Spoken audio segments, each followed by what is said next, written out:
السلام عليكم ورحمة الله وبركاته.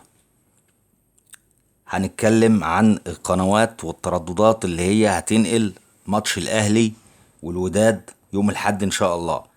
تابع معايا وركز معايا، هقولك على القنوات اللي هي هتنقل الماتش مؤكد ومرتاح. خليك معايا. أول قمر معانا اللي هو قمر يوتلسات، اللي هو موجود في 3 درجة شرق.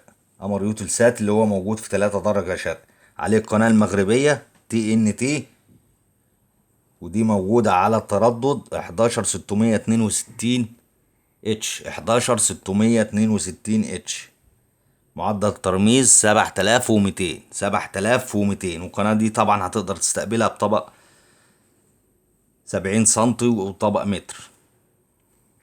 نفس القناة بس على قمر تاني اللي هو قمر يوتلسات اللي هو موجود في 21 درجة شرق.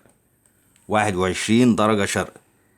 القناة المغربية موجودة على التردد 11618. 11618 عمودي، معدل الترميز 27500.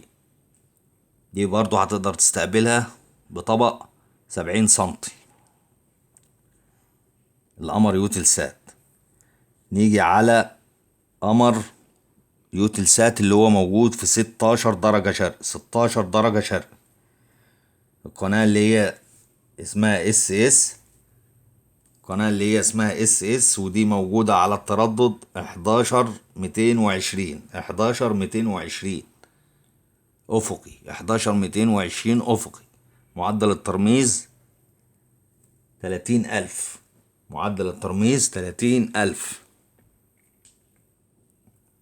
تاني قمر معانا برضو نفس القمر اللي هو يوتلسات 16 شرق، القناة SK3، ودي موجودة على التردد برضو 11220 افقي. 11220 افقي، معدل الترميز 30000. تيجي على قمر أسترا اللي هو موجود في 19 درجة شرق. 19 درجة شرق، التردد 11856. 11856 عمودي، معدل الترميز 29700. 29700. تيجي على قمر أسترا اللي هو موجود في 36 درجة شرق. 36 درجة شرق، قناة SS، ودي موجودة على التردد 12245. 12245 أفقي، معدل الترميز 27500.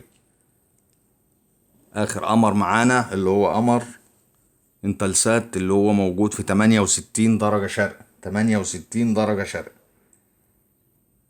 والقناة اسمها SS، وموجودة على التردد 11594. 11594 عمودي، معدل الترميز 27500.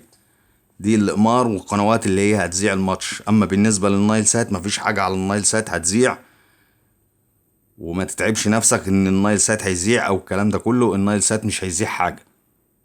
كل الأقمار دي تقدر والقنوات دي تقدر تستقبلها بطبق 70 سنتي وطبق متر مرتاح. أما بالنسبة للنايل سات مفيش حاجة هتذيع على النايل سات نهائي. والسلام عليكم ورحمة الله وبركاته.